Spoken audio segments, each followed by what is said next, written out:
Hi guys and welcome back to my channel. ಹೇಗಿದ್ದೀರಾ ನೀವೆಲ್ಲ? I hope ನೀವೆಲ್ಲ ಚೆನ್ನಾಗಿದ್ದೀರಾ ಅಂತ ಅಂದ್ಕೊಂಡಿದ್ದೀನಿ.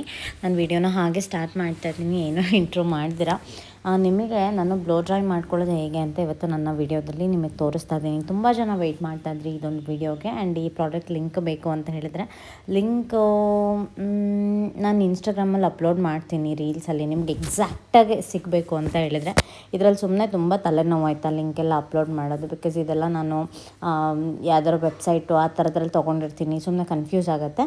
ನಾನು ಇನ್ಸ್ಟಾಗ್ರಾಮಲ್ಲಿ ಡೈರೆಕ್ಟ್ ನಮಗೆ DM ಬರೋ ಥರ ನಾನು ಇದರದ್ದು ವೀಡಿಯೋ ಮಾಡ್ತೀನಿ ಶಾರ್ಟ್ಲಿ. ಸೊ ಆವಾಗ ನೀವು ತೊಗೋಬೋದು ಇದನ್ನು. ನನಗೆ ನಿಮಗೆ ಗೊತ್ತು ನನ್ನ ಬರ್ಡೇ ಬರ್ತಾ ಇದೆ, ಆವಾಗ ಡೈಸನ್ಗೆ ಸೋಮು ಕೊಡಿಸ್ತೀನಿ ಅಂತ ಹೇಳಿದ್ರು. ನಾನು ಬೇಡ ಅಂದೆ, ಬಿಕಾಸ್ ಇಟ್ ಈಸ್ ಅರೌಂಡ್ 50,000. ಅದಕ್ಕಿಂತ ಬೆಟರಾಗಿರೋದು ಬೇರೆ ಯಾವ್ದಾದ್ರು ನಾನು ನೋಡ್ತೀನಿ ಅಂತ ಹೇಳಿ ನಾನೇ ಬೇಡ ಅಂತ ಹೇಳಿದ್ದೆ ಸೋಮು ಹತ್ರ. ಸೊ ಅದ್ರ ಆಲ್ಟರ್ನೇಟಿವ್ ಬೇರೆ ಯಾವ್ದಾದ್ರು ನೋಡ್ತಾ ಇರುವಾಗ ನನಗೆ ಬ್ರಷ್ ಥರನೇ ಬೇಕಿತ್ತು. ಸೊ ಅದೇ ಥರನೇ ನಾನು ತರಿಸ್ಕೊಂಡಿದ್ದೀನಿ. ಬಟ್ ಇದು ತುಂಬ ತುಂಬ ತುಂಬ ನಾನು ಎಲ್ಲ ಕಡೆ ಹುಡುಕಿ ರಿಸರ್ಚ್ ಮಾಡಿ ತುಂಬ ದಿವಸದಿಂದ ಹುಡುಕಿ ತೊಗೊಂಡಿರೋದು. ಬಿಕಾಸ್ ಮಾರ್ಕೆಟಲ್ಲಿ ನಂಬರ್ ಆಫ್ ಏರ್ ಬ್ರಷಸ್ ಇದೆ, ಆದರೆ ಎಲ್ಲನೂ ಚೆನ್ನಾಗಿಲ್ಲ. ಅದರಲ್ಲಿ ನಿಮಗೆ ಹೇರ್ ಡ್ಯಾಮೇಜಸ್ ಆಗಬಾರ್ದು, ಹೇರ್ ಸ್ಮೆಲ್ ಬರಬಾರ್ದು ನೀವು ಕೋಂಬ್ ಮಾಡುವಾಗ. ಆಲ್ರೆಡಿ ನಾವು ಪದೇ ಹೀಟ್ ಟೂಲ್ಸ್ಗಳನ್ನ ನಾವು ನಮ್ಮ ಹೇರ್ಗೆ ಹಾಕ್ತಿದ್ದೀವಿ ಅಂತ ಹೇಳಿದ್ರೆ ಸಿಕ್ಕಾಪಟ್ಟೆ ಡ್ಯಾಮೇಜ್ ಆಗುತ್ತೆ ಅಲ್ವಾ. ಸೊ ಹಾಗಾಗಿ ಯಾವುದು ಬೆಟರ್ ಆಗಿದೆ, ಯಾವುದು ಕ್ವಿಕ್ಕಾಗಿ ಆಗುತ್ತೆ, ಟೈಮ್ ಸೇವಿಂಗು ಎಲ್ಲನೂ ನೋಡಿಕೊಂಡು ನಾನು ಈ ಒಂದು ಹೇರ್ ಬ್ರಷ್ನ ಆರ್ಡ್ರ್ ಮಾಡಿರೋದು. ದಿಸ್ ಇಸ್ ದಿ ಬೆಸ್ಟ್ ಅಂತಲೇ ಹೇಳ್ಬೋದು. ನಿಜವಾಗ್ಲೂ ಚೆನ್ನಾಗಿದೆ. ಇನ್ನೂ ನಿಮಗೆ ಡೈಸನಲ್ಲಿ ಎಕ್ಸ್ಟ್ರೀಮ್ಲಿ ಕರ್ಲಿ ಹೇರ್ ಇರುತ್ತಲ್ಲ, ಅದಕ್ಕೆಲ್ಲ ಯೂಸ್ ಮಾಡೋಕ್ಕಾಗಲ್ಲ ಆಯಿತಾ. ಅದೇನಿದ್ರು ವೇವಿ ಹೇರು ನಂತರ ಎಲ್ಲ ಹೇರ್ ಇರುತ್ತೆ ನೋಡಿ, ನನ್ನ ಹೇರ್ ಟೆಕ್ಸ್ಚರ್ ಹೆಂಗಿದೆ ಆ ಥರ ಇರೋ ಹೇರಿಗೆ ಮಾತ್ರನೇ ಡೈಸನ್ ನಿಜವಾಗ್ಲೂ ಸೂಟ್ ಆಗೋದು. ಇಲ್ಲಾಂದರೆ ಡೆಫಿನೆಟ್ಲಿ ಮಾಡೋಕ್ಕೆ ಬರಲ್ಲ ಅದರಲ್ಲಿ. ಬಿಕಾಸ್ ನನಗೆ ಗೊತ್ತಲ್ಲ, I know how to styling, I know how to use the tools ಅಂತ ನನಗೆ ಐಡಿಯಾ ಇದೆ ಅಲ್ವಾ. ಹಾಗಾಗಿ ಅದ್ರ ಬೇಸ್ ಮೇಲೆ ಹೇಳ್ತಿದ್ದೀನಿ. ಬಟ್ ಡೈಸನ್ ಅದೊಂಥರ ಅದ್ರ ಮೆಕ್ಯಾನಿಸಮೇ ಡಿಫ್ರೆಂಟ್ ಆಗಿದೆ, ಅದ್ರ ಬಿಲ್ಡ್ ಕ್ವಾಲಿಟಿನೇ ಡಿಫ್ರೆಂಟ್ ಆಗಿದೆ. ಇಟ್ ಈಸ್ ಎಕ್ಸ್ಟ್ರೀಮ್ಲಿ ಗುಡ್, ಇಲ್ಲ ಅಂತಲ್ಲ. ಕಾಸ್ಟ್ ವೈಸ್ ಸ್ವಲ್ಪ ಹೈ ಇದೆ, ಬಿಕಾಸ್ ಅದ್ರದ್ದು ಕ್ವಾಲಿಟಿನೇ ಆ ಥರ ಇದೆ. ಅದು ನಿಮಗೆ ಪದೇ ಏನೋ ಪ್ರಾಬ್ಲಮ್ ಆಗೋದು ಅದೇನಿಲ್ಲ. ಒಂದು ಸರಿ ತೊಗೊಂಡ್ರೆ ಮುಗೀತದು, ಪರ್ಮನೆಂಟ್ ಅದು ಆಯಿತಾ. ಇದೆಲ್ಲ ಹೆಂಗೆ ಅನ್ನೋ ಒಂದು 2 ವರ್ಷ ಗ್ಯಾರಂಟಿ ಕೊಡ್ತಾರೆ ಅಷ್ಟೇ. ಮೆಕ್ಯಾನಿಸಮ್ ಆ ಥರ ಬಿಲ್ಟ್ ಆಗಿರುತ್ತಿದ್ದು ಅಷ್ಟೇ, ಇನ್ನೇನಿಲ್ಲ. ಡೈಸನ್ನು ತುಂಬ ಚೆನ್ನಾಗಿದೆ. ಬಟ್ ಅದ್ರ ಅಷ್ಟೇ ಒಂದು ಬೆಸ್ಟ್ ಕ್ವಾಲಿಟಿದು ನಾನು ನಿಮಗೆ ಇವತ್ತಿಲ್ಲಿ ತೋರಿಸ್ತಾ ಇರೋದು. It is amazing. ಇದು ಟ್ರೂಮ್ಯಾನ್ ಅವ್ರದ್ದು, ಇದು ಅಲನ್ ಟ್ರೂಮ್ಯಾನ್ ಅವ್ರದ್ದು ಸಖತ್ತಾಗಿದೆ. ನೋಡಿ ನಾನು ಎಷ್ಟು ಫಾಸ್ಟಾಗಿ ನಂದು ಹೇರ್ನ ನಾನು ಸೆಟ್ ಮಾಡ್ಕೊಂಬಿಟ್ಟೆ ಅಂತ ನೋಡಿ. ಇದರಲ್ಲೊಂದು 3-4 ಕೊಟ್ಟಿದ್ದಾರೆ ಬ್ರಷಸ್ಸು. ನೀವು ಅದು ಅಟ್ಯಾಚ್ ಮಾಡಿಕೊಂಡು ಅದಕ್ಕೆ ಹೇಗೆ ಬೇಕೋ ಆ ರೀತಿ ನೀವು ಸ್ಟೈಲಿಂಗ್ನ ಮಾಡ್ಕೋಬೋದು. ಫಾಸ್ಟಾಗಿ ಆಗುತ್ತೆ. ನನಗೇನೆಂದರೆ ಎಕ್ಸ್ಟ್ರೀಮಾಗಿ ಸೌಂಡ್ ಬರಬಾರ್ದು, ಆಮೇಲೆ ಹೇರು ನಾನು ಸ್ಟೈಲಿಂಗ್ ಮಾಡುವಾಗ ಸ್ಮೆಲ್ ಬರಬಾರ್ದು. ನಂಗೆ ಭಯ ಆಗುತ್ತೆ, ಏನಪ್ಪ ಡ್ಯಾಮೇಜ್ ಆಗ್ತಿದೆ ಅಂತ ತುಂಬ ಕಾನ್ಷಿಯಸ್ ಆಗಿಬಿಡ್ತೀನಿ. ಆ್ಯಂಡ್ ಅದನ್ನು ತೆಗೆದು ಬಿಸಾಕ್ತೀನಿ, ಮತ್ತು ನಾನು ಯೂಸ್ ಮಾಡಲ್ಲ. ನಂಗೆ ಆ ಥರದ್ದೇನಾದ್ರು ನನ್ನ ಹತ್ರ ಎಷ್ಟಿದೆಯೋ ನನಗೆ ಗೊತ್ತಿಲ್ಲ ಗೈಸ್. ನಿಜವಾಗ್ಲೂ ಒಂದು 7-8 ಚೇಂಜ್ ಮಾಡಿದ್ದೀನಿ ಇದುವರೆಗೂ ನಾನು ಏರ್ ಬ್ರಷ್ಗಳನ್ನ. ಯಾರು ಬಂದರೆ ಅವ್ರಿಗೆ ಕೊಟ್ಟು ಕಳಿಸ್ತಾ ಇರ್ತೀನಿ. ಬಿಕಾಸ್ ನಂದು ಹೇರ್ ತುಂಬ ಇಂಪಾರ್ಟೆಂಟ್. ನಾನು ಅದನ್ನೇ ಯೂಸ್ ಮಾಡೋಲ್ಲ. ನನಗೆ ಚೆನ್ನಾಗಿರಬೇಕು ಮತ್ತು ಹೇರ್ ನನಗೆ ಡ್ಯಾಮೇಜ್ ಆಗಬಾರ್ದು ಅಂತ ಹೇಳ್ಬಿಟ್ಟು ಇಲ್ಲಿ ನಾನು ಹೇರ್ ಡ್ಯಾಮೇಜ್ ಆಗಬಾರ್ದು ಅಂತ ಮತ್ತು ಒಂದು ಹೇರ್ ಪ್ರೊಟೆಕ್ಷನ್ ಸ್ಪ್ರೇನೂ ನಾನು ಹಾಕ್ಕೊಂಡಿದ್ದೀನಿ, ಬ್ಲೆಂಟ್ ಅವ್ರದ್ದು. ಅದು ತುಂಬ ಚೆನ್ನಾಗಿದೆ, ಅದನ್ನು ಯೂಸ್ ಮಾಡ್ಬೋದು ನೀವು ಕೂಡ. ಆಮೇಲೆ ನೀವು ಹೇರ್ ಸೆಟ್ ಮಾಡ್ಕೋಬೇಕು ಅನ್ನೋ ನಿಮ್ಮ ಹೇರ್ ಕಟ್ಟು ಅಷ್ಟೇ ಚೆನ್ನಾಗಿರಬೇಕು. ಅಂದರೆ ಸಲೂನ್ ಥರ ನಿಮಗೆ ಆ ಎಫೆಕ್ಟ್ ಬೇಕು ಅಂತ ಹೇಳಿದ್ರೆ ನಿಮ್ಮ ಹೇರ್ ಕಟ್ ಕೂಡ ಅಷ್ಟೇ ಚೆನ್ನಾಗಿರ್ಬೇಕಾಯ್ತಾ. ಸುಮ್ಮನೆ ಸ್ಟ್ರೇಟ್ ಮಾಡ್ಕೋತೀನಿ, ಸ್ಟ್ರೇಟ್ ಎಲ್ಲ ಹೋಯ್ತು ಗೈಸ್. ಇವಾಗೆಲ್ಲ ತುಂಬ ಔಟ್ಡೇಟೆಡ್ ಅದು ನಿಜವಾಗ್ಲೂ. ಅದು ಆಲ್ಮೋಸ್ಟ್ 90s ಇದೆ ಸ್ಟ್ರೇಟ್ನಿಂಗ್ ಹೇರು, ಅದೆಲ್ಲ ಇವಾಗ ಹೋಯ್ತು, ತುಂಬ ಔಟ್ಡೇಟೆಡ್. ಈಗ ಏನಿಲ್ಲ, ಇವಾಗೆಲ್ಲ ಮತ್ತೆ ತಿರ್ಗಾ ಶಾರ್ಟ್ ಕಟ್ಟು, ಬಾಬ್ ಕಟ್ ಆ ಥರ ಹಂಗೆ ಹೋಗ್ತಾ ಇದೆ ಟ್ರೆಂಡ್ ಇವಾಗ. ನೀವು ಎಷ್ಟು ಸ್ಟ್ರೈಟ್ನಿಂಗ್ ಮಾಡಿಸ್ಕೊತೀರಾ ನೋಡಿ, ಅಷ್ಟು ನಿಮಗೆ ಬೇರೆ ಸ್ಟೈಲಿಂಗ್ನ ಟ್ರೈ ಮಾಡೋದಕ್ಕಾಗಲ್ಲ, ಹೇರ್ ಕಟ್ ಮಾಡಿಸ್ಕೊಳ್ಳೋದಕ್ಕಾಗೋದಿಲ್ಲ. ನೀವು ಎಂಥದೇ ಹೇರ್ ಕಟ್ ಮಾಡಿಸ್ಕೊಂಡ್ರು ಕೂಡ ಅದೇನಾಗುತ್ತೆ ಅಂದರೆ ಮತ್ತೆ ತಿರ್ಗಾ ಸ್ಟ್ರೈಟೇ ಕಾಣಿಸ್ತಾ ಇರುತ್ತೆ. ಬಟ್ ಇಟ್ಸ್ ಅ ಡ್ರೀಮ್ ಹುಡುಗಿರಿಗೆ ಆ ಸ್ಟ್ರೈಟ್ ಹೇರು, ಅದೆಲ್ಲ ಒಂಥರ ಚೆನ್ನಾಗಿ ಅನಿಸುತ್ತೆ. ನಾನು ಆಲ್ಮೋಸ್ಟ್ ಒಂದು 6-7 ಇಯರ್ಸಿಂದನೂ ನಂದು ಸ್ಟ್ರೈಟ್ ಹೇರೇ. ಇವಾಗ ನನಗೆ ಅದು ಬೇಡ ಅಂತ ಹೇಳಿಬಿಟ್ಟು ನಾನು ಈ ರೀತಿ ನನ್ನ ನ್ಯಾಚುರಲ್ ಹೇರ್ನ ಗ್ರೋ ಮಾಡ್ತಿರೋದು.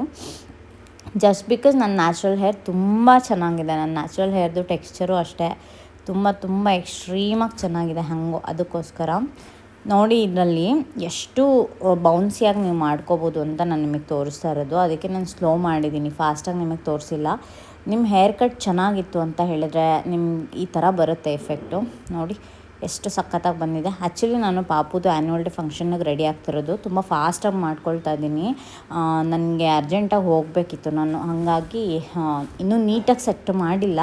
ಯಾವಾಗಾದ್ರೂ ನಾನು ಏನಾದ್ರು ಫೋಟೋಶೂಟ್ ಎಲ್ಲ ಮಾಡುವಾಗ ನಾನು ಸೆಟ್ ಮಾಡ್ಕೊತೀನಲ್ಲ, ಆವಾಗ ನಾನು ನಿಮಗೆ ಇನ್ನೂ ಡೀಟೇಲಾಗಿ ಬೇಕಾದ್ರೆ ತೋರಿಸ್ತೀನಿ. ಇದರಲ್ಲಿ ನನಗೆ ಹಿಂಗೆ ಆಮೇಲೆ ನಿಮಗೆ ಸ್ಟ್ರೈಟ್ನಿಂಗ್ ನೀವು ಮಾಡ್ಕೊಳ್ತಾ ನಿಮಗೆ ಬೌನ್ಸಿಯಾಗಿ ಹೇರ್ ಬರಬೇಕು ಅಲ್ವಾ. ಸೊ ಅದರಲ್ಲಿ ಬೌನ್ಸಿಯಾಗಿ ಬರಲ್ಲ. ನೀವು ಸ್ಟ್ರೈಟ್ನಿಂಗ್ ಎಷ್ಟು ಮಾಡ್ಕೊತಾ ಇರ್ತೀರ ಮನೆಯಲ್ಲಿ ನೋಡಿ, ಅದರಲ್ಲಿ ಬೌನ್ಸಿ ಹೇರ್ ಬರಲ್ಲ. ಸ್ಟ್ರೈಟ್ ಹಂಗೆ ತಲೆಗೆ ಅಂಟ್ಕೊಂಡಿರೋ ಥರ ಬರುತ್ತೆ. ಸೊ ಇದು ನೋಡಿ, ಇದರಲ್ಲಿ ಹೆಂಗೆ ಬರುತ್ತೆ ಅಂದರೆ ಅದನ್ನ ನೀವು ಮಾಡ್ಕೊಳ್ಳೋದ್ರ ಮೇಲೆ ಡಿಪೆಂಡ್. ಅದು ನೀವು ಹೇಗೆ ಬ್ಲೋ ಡ್ರೈ ಮಾಡ್ತೀರಾ, ಹೇಗೆ ನೀವು ಸ್ಟ್ರೈಟ್ನಿಂಗ್ ಯೂಸ್ ಮಾಡ್ತೀರಾ ಅದ್ರ ಮೇಲೆ ಡಿಪೆಂಡು. ಬೌನ್ಸಿಯಾಗಿ ಬರುತ್ತೆ. ಈ ಥರ ಕೂರಬೇಕು ಕೂದಲು ಆ್ಯಕ್ಚುಲಿ, ಅವಾಗ ಚೆನ್ನಾಗಿ ಅನಿಸುತ್ತೆ ಒಂಥರ. ನೋಡಿ ಸಲೂನ್ ಥರ ಇದೆ ಎಫೆಕ್ಟು, ಸಖತ್ತಾಗಿ ಬಂದಿದೆ. ಇದಕ್ಕೊಂದು ಬ್ಯೂಟಿಫುಲ್ ಆಗಿರೋ ಡ್ರೆಸ್ ಹಾಕ್ಕೊಂಡು ರೆಡಿ ಆಗಿಬಿಡ್ತೀನಿ. ಯೂಶ್ವಲಿ ನಾನು ಏನಂದರೆ ಲೇಟ್ ಮಾಡಲ್ಲ. ಅದೇನೋ ಇವತ್ತು ಇದು ಮಾಡ್ತಾ ಅದನ್ನು ಫಸ್ಟ್ ಟೈಮ್ ಆರ್ಡ್ರ್ ಮಾಡಿದ ತಕ್ಷಣವೇ ಯೂಸ್ ಮಾಡಿದ್ನ, ಹಾಗಾಗಿ ಲೇಟೇ ಆಗೋಯಿತು. ಇದು ನನ್ನ ಬರ್ಡೇಗೆ ಅಂತ ಸೋಮು ನನಗೆ ಕೊಡಿಸಿದ್ದು. ಡೈಸನ್ ಅಂತೂ ತೊಗೊಳ್ಳಿಲ್ಲ. ಇನ್ನು ಅದಕ್ಕಿಂತ ಚೆನ್ನಾಗಿರೋದು ನಿಂಗೆ ಯಾವ್ದಾದ್ರು ಇಷ್ಟ ಆದರೆ ತೊಗೋ ಅಂತ ಹೇಳ್ಬಿಟ್ಟು ಇದನ್ನು ನನಗೆ ಕೊಡಿಸಿದ್ರು. ಯೂಸ್ ಮಾಡ್ತಾಯಿದ್ದೀನಿ. ಈ ಸರಿ ಅಂತೂ ನನ್ನ ಬರ್ಡೇಗೆ ಗಿಫ್ಟ್ ಮೇಲೆ ಗಿಫ್ಟ್ ಗೈಸ್. ಒಂದು ನಾನು ಪ್ರೆಗ್ನೆಂಟ್ ಆಗಿರೋದಕ್ಕೆ ಅವ್ರ ಖುಷಿ, ಅದೊಂದಕ್ಕೆ. ಆಮೇಲೆ ಏನೋ ಅವ್ರ ಪ್ರತಿ ಸರಿನೂ ಅಷ್ಟೇ ನನ್ನ ಬರ್ಡೇಗೆ always surprise me with many gifts. ತುಂಬ ಇಷ್ಟ ಪಟ್ಟು ಕೊಡಿಸ್ತಾರೆ ಏನಾದರೂ ನನಗೆ ಕೊಡಿಸೋದಾದರೆ. ಕೆಲವೊಂದು ನಾನು ಎಲ್ಲ ರೆಗ್ಯುಲರಾಗಿ ಯೂಸ್ ಮಾಡೋ ಅಂಥದ್ದು ನೋಡಿಕೊಂಡು ನನಗೇನು ಬೇಕು ಅಂತ ಕೇಳಿಕೊಂಡು ಕೊಡಿಸ್ತಾರೆ. ಅದು ನನಗಿಷ್ಟ ಆಗುತ್ತೆ ತುಂಬ. ಇವಾಗ ಕ್ವಿಕ್ಕಾಗಿ ಮೇಕಪ್ ಮಾಡ್ಕೊತಾ ಇದ್ದೀನಿ.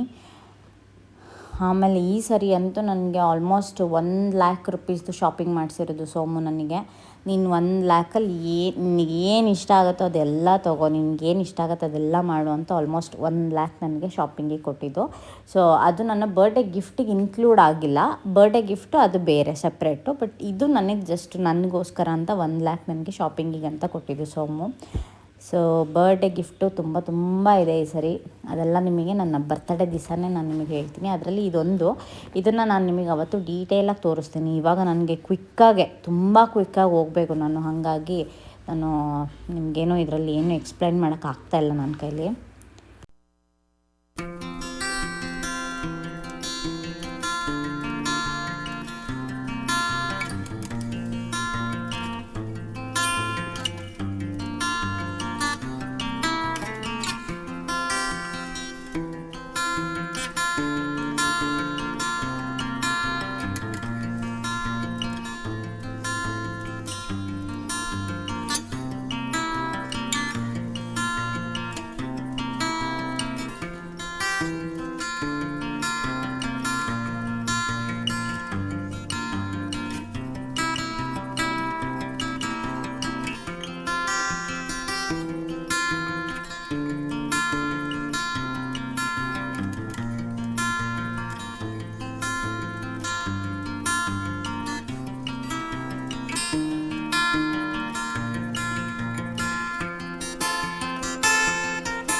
ಆಮೇಲೆ ನನ್ನ ಸ್ಕಿನ್ ಹೇಗೆ ಗ್ಲೋ ಆಗ್ತದೆ ಅಂದರೆ ಗೈಸ್, 5th ಮಂತ್ ಕಂಪ್ಲೀಟ್ ಆದಮೇಲೆ ಅಷ್ಟು ಚೆನ್ನಾಗಿ ಅನಿಸ್ತದೆ ನನಗೆ ನನ್ನ ಸ್ಕಿನ್ ನೋಡ್ಕೊಳ್ಳೋದಕ್ಕೆ ಕನ್ನಡಿಯಲ್ಲಿ. ನಿಜವಾಗ್ಲೂ ಒಂದು 3 ಮಂತ್ಸ್ ನನಗೆ ಯಾವ ಥರ ಆಗಿತ್ತಂದರೆ ನಂಗೆ ಬೇಜಾರಾಗ್ತಿತ್ತು. ನನಗೆ ಮಿರರ್ ನೋಡ್ಕೊಳ್ಳೋಕ್ಕೆ ಬೇಜಾರಾಗ್ತಿತ್ತು. ಯಾಕಪ್ಪ ಹಿಂಗಾಗ್ತಾ ಇದ್ದೀನಲ್ಲ, ಏನು ಈ ಪ್ರೆಗ್ನೆನ್ಸಿ ಲಾಸ್ಟ್ವರೆಗೂ ಕೊನೆವರೆಗೂ 9 ಮಂತ್ಸ್ವರೆಗೂ ಹೀಗೆ ಇದ್ಬಿಡತ್ತಾ ಏನು ಅಂತ ತುಂಬ ಒಂಥರ ಪ್ಯಾನಿಕಾಗಿ ಹೋಗ್ಬಿಟ್ಟಿದ್ದೆ.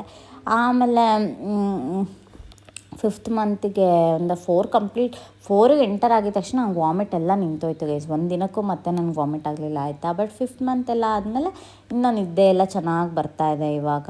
ಸೊ ಮತ್ತು ಕರೆಂಟ್ಲಿ ನಾನು ಎಷ್ಟು ವೀಕ್ ಪ್ರೆಗ್ನೆಂಟ್ ಅಂತಲೂ ಕೇಳ್ತಾಯಿದ್ರಿ.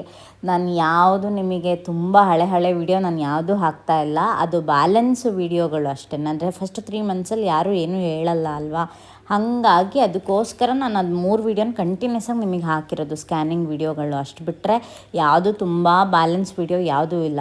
Now I am in 6 month, ಓಕೆನಾ. 6 ಮಂತ್ ಇನ್ನೊಂದು 2 ವೀಕ್ಸ್ ಹೋದರೆ ಒಂದು 6 ಕಂಪ್ಲೀಟಾಗಿ 7 ಮಂತಿಗೆ ಬೀಳುತ್ತೆ. ಆ ರೀತಿ ಸೊ ಅಲ್ಲಿಂದ ನಾನು ನಿಮಗೆ ಕಂಟಿನ್ಯೂಸ್ ಆಗಿ ಡೇ ಟು ಡೇ ಅಪ್ಡೇಟ್ನ ಮಾಡಿಬಿಡ್ತೀನಿ. ಇವಾಗ ಬ್ಯಾಲೆನ್ಸ್ ಇರೋ ವೀಡಿಯೋಸ್ಗಳೆಲ್ಲ ನಿಮಗೆ ಅಪ್ಲೋಡ್ ಮಾಡ್ತಿರೋದಷ್ಟೇ. Maybe January 16th or 17th ಅದೆಲ್ಲ ಎಂಡ್ ಆಗಿಬಿಡತ್ತೆ. ಸೊ ಎಲ್ಲ ಶೆಡ್ಯೂಲ್ ಮಾಡಿ ಇಟ್ಟಿದ್ದೀನಲ್ವ, ನಿಮಗೆ ಅದಕ್ಕೆ ಹಂಗೆ ಅನಿಸ್ತಿದೆ, ಇವ್ರು ಯಾವಾಗೋ ಮಾಡಿದ ವೀಡಿಯೋನ ಇವಾಗ ಹಾಕ್ತಿದ್ದಾರೆ, ಇವಾಗ 8 ಮಂತ್ಸ್ ಇರ್ಬೋದು 9 ಮಂತ್ಸ್ ಇರ್ಬೋದು ಅಂತ ಅನ್ನಿಸ್ತಿದೆ. ನನಗೆ ನಿಜವಾಗ್ಲೂ ಹೊಟ್ಟೆನೂ ಬಂದಿಲ್ಲ ಗೈಸ್. ನೀವು ನೋಡಿ, ನೀವೇ ಯಾರೂ ಕಂಡುಹಿಡ್ದಿಲ್ಲ ನನ್ನನ್ನು. ನಾನು ಇಷ್ಟು ದಿವಸ ವ್ಲಾಗ್ ಹಾಕಿದ್ದೀನಲ್ವ, ನೀವೇ ಯಾರೂ ಕಂಡುಹಿಡ್ದಿಲ್ಲ. ಓನ್ಲಿ ಫ್ಯೂ ಪೀಪಲ್, 1-2-3 ಜನ ಮಾತ್ರ ಪಟ್ಟಂತ ಕ್ವಿಕ್ಕಾಗಿ ಕಂಡುಹಿಡಿದ್ರು. ಅದು ಏನಕ್ಕೆ ಕಂಡುಹಿಡಿದ್ರು ಅಂತ ಹೇಳ್ತೀನಿ ನೋಡಿ. ನಂದು ಕಾಲಿಗೆ ಇದನ್ನು ಹಾಕ್ಕೊಂಡಿದ್ದೀನಿ, ಏನು ಹೇಳಿ, ಅದು ಒಂದು ರಿಂಗ್ ಹಾಕ್ತಾರೆ, ಪಂಚಲೋಹದ್ದು ಹಾಕ್ತಾರಲ್ವಾ, ಮತ್ತು ಕಬ್ಬಿಣದ್ದು ಎಲ್ಲ ಹಾಕ್ತಾರಲ್ಲ, ಅದನ್ನು ಹೆಬ್ಬೆಟ್ಟಿಗೆ ಹಾಕ್ಕೊಂಡಿದ್ದೀನಿ. ಅದನ್ನ ನೋಡಿ ಸ್ವಲ್ಪ ಜನ ಕಂಡುಹಿಡಿದ್ಬಿಟ್ರು, ಇದು ಪ್ರೆಗ್ನೆಂಟ್ ಇರೋರು ಮಾತ್ರನೇ ಹಾಕ್ಕೊಳ್ಳೋದು, ನೀವು ಹಾಕ್ಕೊಂಡಿದ್ದೀರಾ, ಏನಿರ್ಬೋದು ಅಂತ ಹಂಗೆ ಗೆಸ್ ಮಾಡ್ತಾ ಹೋದರು. ಅಷ್ಟು ಬಿಟ್ಟರೆ 1-2-3 ಜನದ ಕಾಮೆಂಟ್ ಫ್ರೀಕ್ವೆಂಟಾಗಿ ಬರ್ತಾಯಿದ್ದು, ದೀಪಾ ಆರ್ ಯು ಪ್ರೆಗ್ನೆಂಟ್ ಅಂತ. ಸೊ ಕಂಡುಹಿಡಿದ್ಬಿಟ್ರು ಕೆಲವೊಬ್ಬರು. ಆ ರೀತಿ ನಿಮಗೆ ಗೊತ್ತಾಗಿಲ್ಲ. ನನಗೆ ಈ ಸರಿ ಅಷ್ಟೊಂದು ಹೊಟ್ಟೆ ಬಂದಿಲ್ಲ. ನಮ್ಮ ತಕ್ಷವಿದ್ರಲ್ಲಿ ಇವಾಗ ಆಲ್ರೆಡಿ ಇಷ್ಟು ಟೈಮಲ್ಲಿ ತುಂಬ ದೊಡ್ಡಗೆ ಹೊಟ್ಟೆ ಬಂದಿತ್ತು ನನಗೆ. ಇನ್ನೇನು 7 ಮಂತ್ ಎಂಟರಲ್ಲಿ ಆಗ್ತೀನಿ, ಆವಾಗ ನೋಡ್ಬೇಕು ಏನಂತ ನನಗೂ ಗೊತ್ತಿಲ್ಲ. ಬಟ್ ಹೊಟ್ಟೆನೇ ಇಲ್ಲ ಗೈಸ್ ನನಗಂತೂ. ನನಗೆ ಮಾಮೂಲಿ ಆ ಬೊಜ್ಜು, ನನಗೆ ಮುಂಚೆ ಹಂಗೆ ಬೊಜ್ಜು ಹೊಟ್ಟೆ ಇತ್ತಲ್ಲ, ಹಂಗೆ ಇದೆಯೇನಪ್ಪ ಅನ್ನೋ ಥರ ಫೀಲ್ ಆಗುತ್ತೆ ನನಗೆ. ಆಮೇಲೆ ಟಮ್ಮಿ ನನಗೆ ತುಂಬ ಈ ಸರಿ ಕೆಳಗಡೆ ಒಂಥರ ಕೆಳಗೆ ಬರ್ತಾಯಿದೆ, ಮೇಲಿಂದ ಹಿಂಗೆ ಬರ್ತಿಲ್ಲ, ಕೆಳಗಡೆ ಇದೆ ಟಮ್ಮಿ. ಹಾಗೆ ಸುಮಾರು ಡಿಫ್ರೆನ್ಸಸ್ ಇದೆ. ಅದೆಲ್ಲ ಮಗು ಆದಮೇಲೆ ಮೇ ಬಿ ನಾನು ನಿಮಗೆ ಒಂದು ವೀಡಿಯೋನ ಮಾಡ್ತೀನಿ. ಈ ಸರಿ ಪ್ರೆಗ್ನೆಂಟ್ಗೂ ನನ್ನ ಫಸ್ಟ್ ಮಗಳು ಪ್ರೆಗ್ನೆಂಟ್ಗೂ ತುಂಬ ಅಜ್ಜಗಜಾಂತರ ವ್ಯತ್ಯಾಸಗಳಿದೆ ನಿಜವಾಗ್ಲೂ. ಅದೆಲ್ಲ ನಾನು ನಿಮಗೆ ರಿವೀಲ್ ಮಾಡ್ತೀನಿ ಒಂದೊಂದೇ. ನನಗೂ ಗೊತ್ತಾಗಬೇಕಲ್ಲ, ಫುಲ್ ಟರ್ಮು 9 ಮಂತ್ಸ್ವರೆಗೂ ಆದಮೇಲೆ ಏನೇನು ಎತ್ತ ಎಲ್ಲ ನನಗೆ ಅವಾಗಲೇ ಗೊತ್ತಾಗೋದಲ್ವ. ನನಗೂ ಏನೂ ಐಡಿಯಾ ಇಲ್ಲ ಸದ್ಯಕ್ಕೆ ಏನೇನಾಗ್ತಿದೆ ಅಂತ. ಜಸ್ಟ್ ನನಗೇನಂದರೆ ಆ ವಾಮಿಟ್ ಒಂದು ನಿಲ್ಲಬೇಕಿತ್ತು ಅಷ್ಟೇ. 4th ಮಂತ್ವರೆಗೂ ಆಗಿದ್ದೆ ಒಂದು ತುಂಬ ಹೆದರ್ಕೊಂಬಿಟ್ಟಿದ್ದೆ ಅಷ್ಟೇ. ಅದು ಬಿಟ್ಟರೆ ಇನ್ನೇನೂ ಇಲ್ಲ.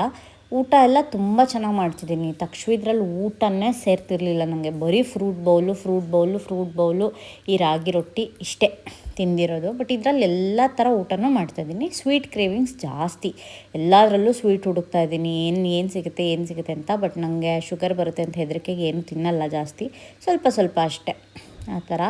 ಸೊ ಈಗ ನೋಡಿ ಡ್ರೆಸ್ಸು ರೆಡಿಯಾಗಿ ಇವಾಗ ಹೋಗೋಣ ಬನ್ನಿ.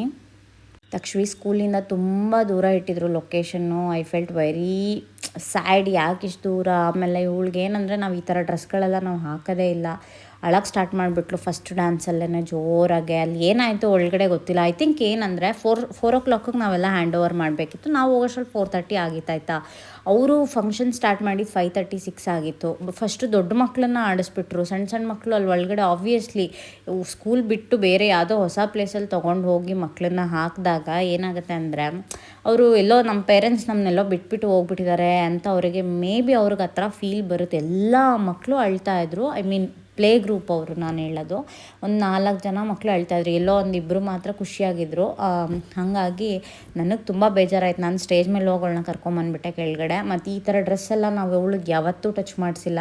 ಆಮೇಲೆ ಏನಂದರೆ, ನಾನು ನೆಟೆಡ್ ಫ್ರಾಕ್ ಇವಳಿಗೆ ಈ ಥರದ್ದು ಹಾಕಿದ್ರೂ ಕೂಡ ತುಂಬ ಕಾಸ್ಟ್ಲಿದನ್ನ ಪಿಕ್ ಮಾಡ್ತೀನಿ. ಬಿಕಾಸ್ ಅದ್ರ ಸ್ಮೂತ್ ಫಿನಿಷಿಂಗ್ ಇರುತ್ತೆ. ಆ ಥರ ಎಲ್ಲ ನೋಡಿ ನಿಮಗೆ ಗೊತ್ತಲ್ವ ಅವಳು ಎಷ್ಟು ಪರ್ಟಿಕ್ಯುಲರ್ ಇದ್ದಾಳೆ ಹೆಂಗೆ ಅಂತ ಹೇಳ್ಬಿಟ್ಟು. ನಾನು ಅವರಿಗೆ ಆ ಡ್ರೆಸ್ ಅವ್ರಿಗೆ ಕೊಟ್ಟು ಕಳಿಸಿದ ದಿವಸನೇ ನಾನು ನಮ್ಮ ಮನೇಲೆಲ್ಲ ಹೇಳಿದ್ದೆ, ಡೆಫಿನೆಟ್ಲಿ ಇವಳು ಅತ್ತೆ ಹೇಳ್ತಾಳೆ ನೋಡಿ, ಈ ಡ್ರೆಸ್ನ 5 ನಿಮಿಷನೂ ಹಾಕ್ಕೊಳ್ಳಲ್ಲ ಅವಳು ಅಂತ ನಾನು ಹೇಳಿದ್ದೆ. ಅವಳು ಕೊನೆಗೂ ಹಾಗೆ ಮಾಡಿದ್ಲು. ಆ ಡ್ರೆಸ್ ಬಿಚ್ಚೋವರೆಗೂ ಅವಳಿಗೆ ಸಮಾಧಾನನೇ ಆಗಿಲ್ಲ. ಅದನ್ನು ತೆಗೆದ್ಮೇಲೆ ಇನ್ನೊಂದು ನೆಕ್ಸ್ಟು ಡ್ಯಾನ್ಸಿಗೆ ತುಂಬ ಚೆನ್ನಾಗೇ ಡ್ಯಾನ್ಸ್ ಮಾಡಿದ್ಲು. ಆ ರೀತಿ ಅಂದರೆ ಏನಂದರೆ ಎಲ್ಲ ಮಕ್ಕಳನ್ನು ಒಂದೇ ಥರ ಹ್ಯಾಂಡಲ್ ಮಾಡೋಕ್ಕಾಗಲ್ಲ ಗೈಸ್, ನಿಜವಾಗ್ಲೂ. ಐ ಟೆಲ್ ಯು, ಅವ್ರವ್ರ ಮಕ್ಕಳಿಗೆ ಅವ್ರವ್ರ ಪೇರೆಂಟ್ಸ್ಗೆ ಅವ್ರವ್ರ ಮಕ್ಳದ್ದು ವೀಕ್ನೆಸ್ ಅವ್ರಿಗೆ ಮಾತ್ರನೇ ಗೊತ್ತಾಗೋದು. ಅದು ಎಲ್ಲರೂ ಹ್ಯಾಂಡಲ್ ಮಾಡೋಕ್ಕಾಗಲ್ಲ. ಒಳಗಡೆ ಅಲ್ಲಿ ಪಾಪ ಅವಳಿಗೆ ಏನು ಸಫಕೇಟ್ ಆಗ್ತಿತ್ತೋ ಏನಾಗ್ತಿತ್ತೋ, ತುಂಬ ಅಳ್ತಾಯಿದ್ಲು. ಆಮೇಲೆ ನಾನು ಒಳಗಡೆ ಹೋಗಿ ಅವಳಿಗೊಂದು ಜ್ಯೂಸ್ ಎಲ್ಲ ಕೊಡಿಸಿ, ಅಲ್ಲಿ ಜ್ಯೂಸ್ ಪ್ಯಾಕೆಟ್ ಇತ್ತು ಅವ್ರ ಹತ್ರ ಇಸ್ಕೊಂಡು ಕೊಡಿಸಿ. ಅವ್ರಿಗೇನಂದರೆ ಒಳಗಡೆ ಡ್ರೆಸ್ ಏನೋ ಇರಿಟೇಷನ್ ಅದೆಲ್ಲ ಅಲ್ಲಿ ನೋಡ್ಕೊಳ್ಳೋ ಕೇರ್ ಟೇಕರ್ಸ್ಗಳು ಅದೆಲ್ಲ ಅಬ್ಸರ್ವ್ ಮಾಡಲ್ಲ. ಯಾಕೆ ಹೇಳ್ತಿದ್ರೆ ರೀಸನ್ ಕೇಳ್ತಾರಷ್ಟೇ ಅಲ್ವಾ.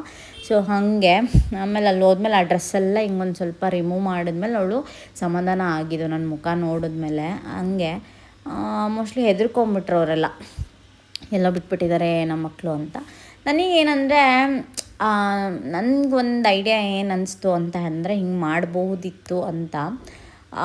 ಈ ಪ್ಲೇ ಗ್ರೂಪ್ ಮಕ್ಳದ್ದು ಡಾನ್ಸ್ ಸ್ಟಾರ್ಟ್ ಆಗೋಕ್ಕೆ ಒಂದು 5 ನಿಮಿಷದ ಮುಂಚೆ ಅವ್ರನ್ನ ಹ್ಯಾಂಡ್ ಓವರ್ ಮಾಡಿದ್ರೆ ಸಾಕು. ಅಂದರೆ ಅವ್ರು ಹೆಂಗೆ ಇದು ಮಾಡ್ತಾರೆ ಅಂದರೆ ಬ್ಯಾಕ್ ಟು ಬ್ಯಾಕ್ ಫಂಕ್ಷನ್ಗಳು ಬಂದುಬಿಡುತ್ತಲ್ವ, ಬ್ಯಾಕ್ ಟು ಬ್ಯಾಕ್ ಡ್ಯಾನ್ಸ್ ಪರ್ಫಾರ್ಮೆನ್ಸಿಗೆ ಹಂಗೆ ಕಳಿಸ್ಬೋದು ಅಂತ ಇಟ್ಕೊತಾರೆ. ಬಟ್ ನಿಜವಾಗ್ಲೂ 2 ವರ್ಷ 3 ವರ್ಷದ ಮಕ್ಕಳು ಆ ಥರ ಹಂಗೆ ಪೇರೆಂಟ್ಸ್ನ ಬಿಟ್ಟು ಇರೋಲ್ಲ 1 ಅವರ್ 1.5 ಅವರ್ ಎಲ್ಲ ನನಗೆ ಅನಿಸುತ್ತೆ. ಬೇರೆ ಪ್ಲೇಸಲ್ಲಿ ಇರೋದಿಲ್ಲ ಅವರು.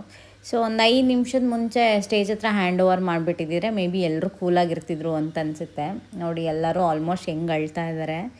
ಅಯ್ಯೋ ನಂಗಂತೂ ಬೇಜಾರಾಗ್ತಿತ್ತು ನಿಜವಾಗ್ಲೂ ಅವ್ರು ಅಳೋದೆಲ್ಲ ನೋಡ್ತಾ ಇದ್ರೆ. ನೋಡಿ ತಕ್ಷಣ ಫಸ್ಟ್ ಡ್ಯಾನ್ಸಲ್ಲಿ ಜೋರು ಅಳು.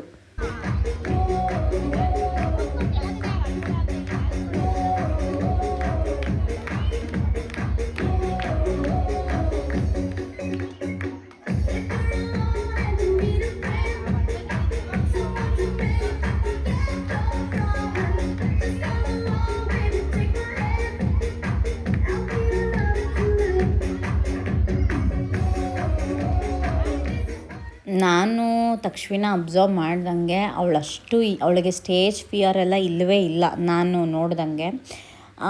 ಎಲ್ಲ ಥರ ಡಾನ್ಸ್ನು ಅಲ್ಲಿ ಹೆಂಗೆ ಮಾಡ್ತಾರೆ ಟಿ ವಿಯಲ್ಲಿ ನೋಡಿ ಅವ್ರದ್ದು ಡಾನ್ಸ್, ಅದೇ ಥರ ಅವಳು ಇವಾಗಲಿಂದನೇ ಟ್ರೈ ಮಾಡ್ತಾಳೆ ಆಯಿತಾ.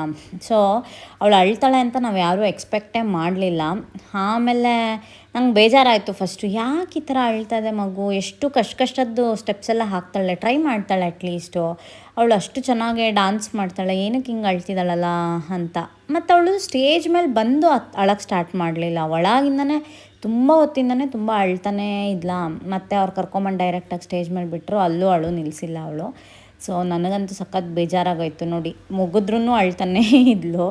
ನೆಕ್ಸ್ಟ್ ಡ್ಯಾನ್ಸ್ ಚೆನ್ನಾಗಿ ಆಡಿದ್ಲು.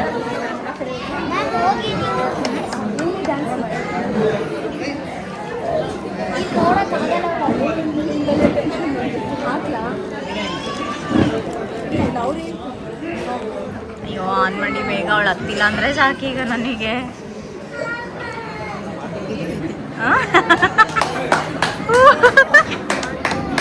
ಈಗ ಕ್ಲಾಪ್ ಮಾಡ್ತಾಳೆ.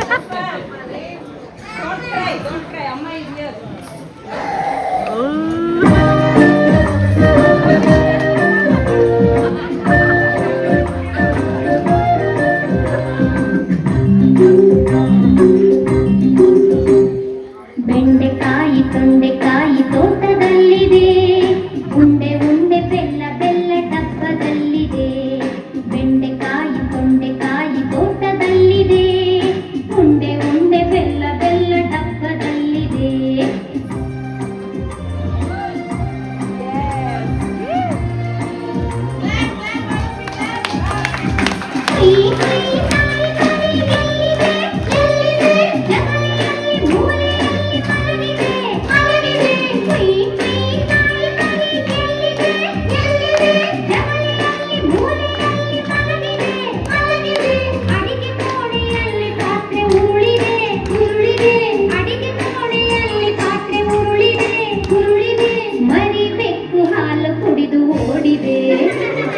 ಬೆಂಡೆಕಾಯಿ ತೊಂಡೆಕಾಯಿ ತೋಟದಲ್ಲಿದೆ, ಉಂಡೆ ಉಂಡೆ ಬೆಲ್ಲ ಬೆಲ್ಲ ಡಬ್ಬದಲ್ಲಿದೆ.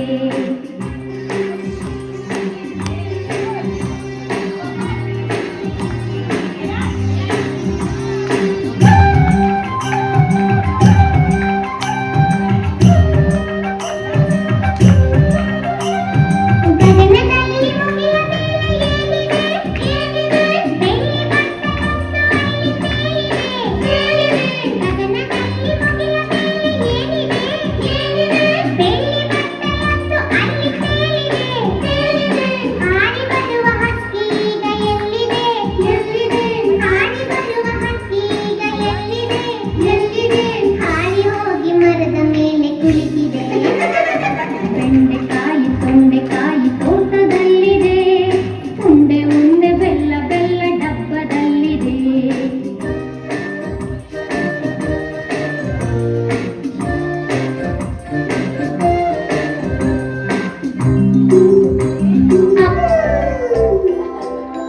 ಚಂದಮಾಮ ಓಡುವ, ಚಂದದಿಂದ ಆಡುವ, ಬಂದು ಓಡಾಡುವ, ಮುಂದೆ ಮುಂದೆ ಓಡುವ.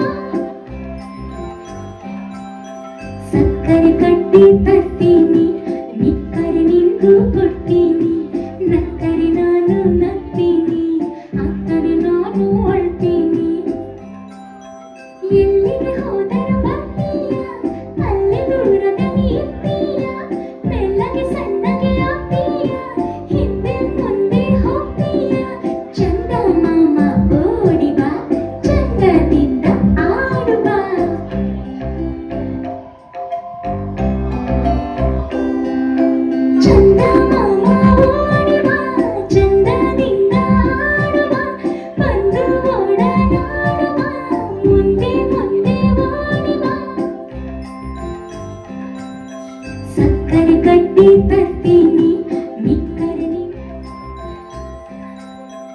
ಎಲ್ಲಿಗೆ ಹೋದರೂ ಬರ್ತೀಯ ಅಲ್ಲೇ ದೂರದಲ್ಲಿ ಇರ್ತೀಯ ಮೆಲ್ಲಗೆ ಸಣ್ಣಗೆ ಆಗ್ತೀಯ ಹಿಂದೆ ಮುಂದೆ ಹೋಗ್ತೀಯ ಚಂದ ಮಾಮ ಓಡಿ ಬಾ ಚಂದದಿಂದ ಆಡು ಬಾ ಚಂದ ಮಾಮ ನನಗೆ ನಿದ್ದೆ ಬಂದಿದೆ ನಾಳೆ ಸಿಗ್ತೀನಿ ಗುಡ್ ನೈಟ್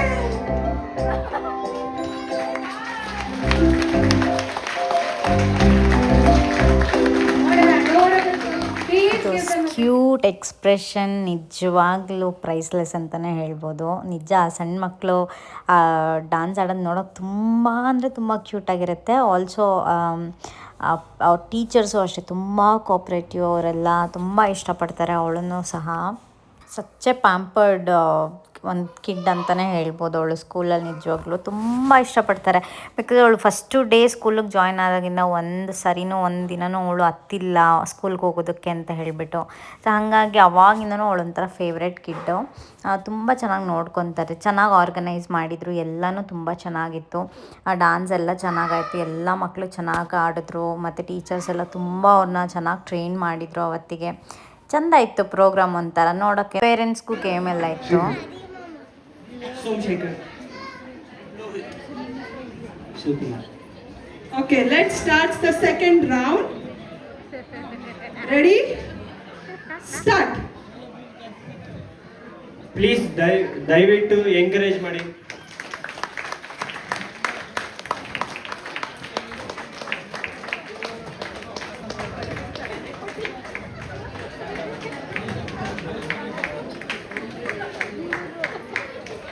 ಲಕ್ಷ್ಮಿ ಅವಾಗಲೇ ಕೃಷ್ಣ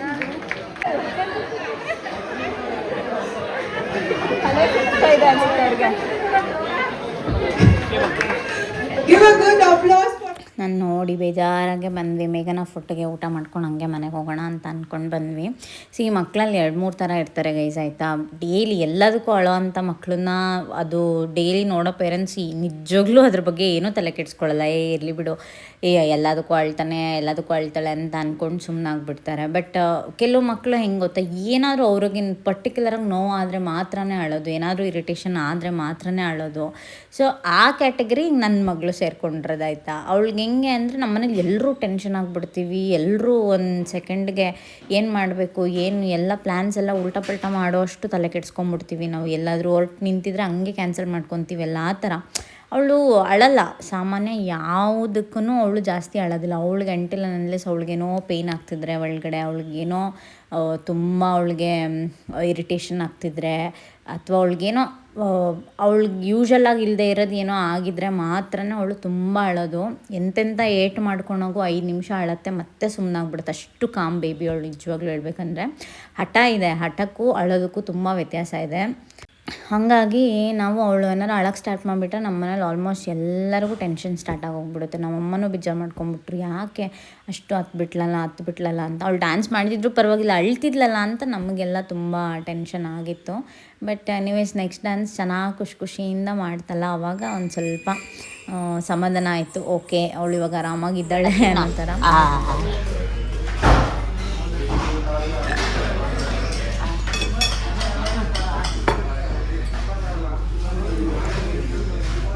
ಹೆಂಗಿದೆ? ಸೂಪರ್ ಆಗಿದೆ, ಚೆನ್ನಾಗಿ ಮಾಡಿದ್ದಾರೆ.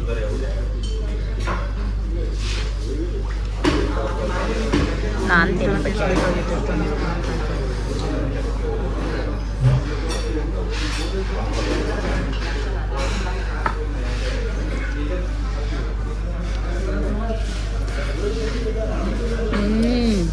ಇಲ್ಲಿಗೆ ಕರ್ಕೊಂಡು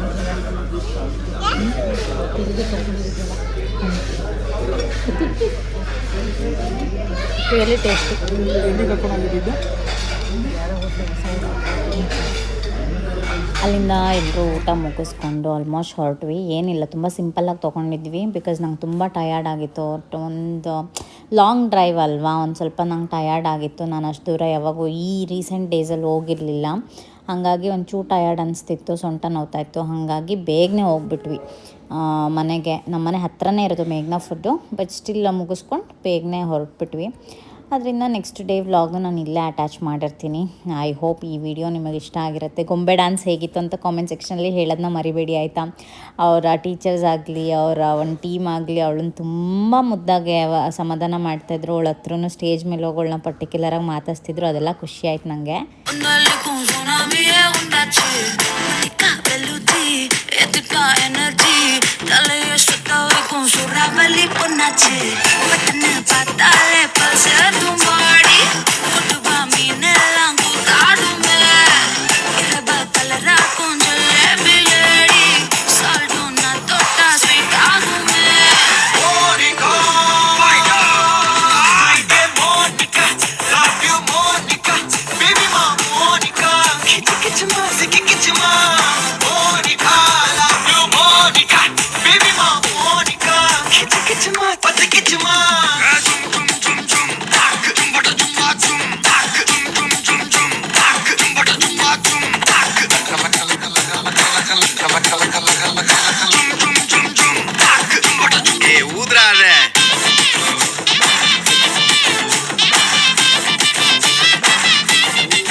சிக்கி தவிக்கிது மால டம் டம் மஞ்சள டம் டம் மாத்து அடிக்கு மங்கள டம் டம் ஓல டம் டம் ஒதுக்கு டம் டம் ஓங்கி பத்திக்கும் முத்திக டம் டம் மால டம் டம் மஞ்சள டம் டம் மாத்து அடிக்கு மங்கள டம் டம் ஓல டம் டம் ஒதுக்கு டம் டம் ஓங்கி பத்திக்கும் முத்திக டம் டம்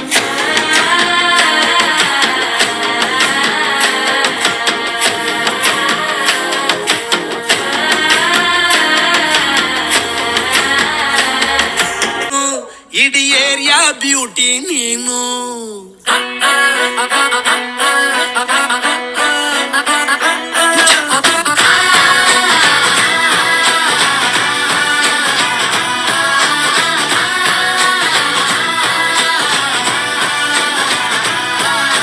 ಕಂಗ್ರಾಚುಲೇಷನ್ಸ್ ಜಾನು ಈ ರಾಜನ್ ನೀನೇ ಕೊಯ್ನು ದಾದಲೇ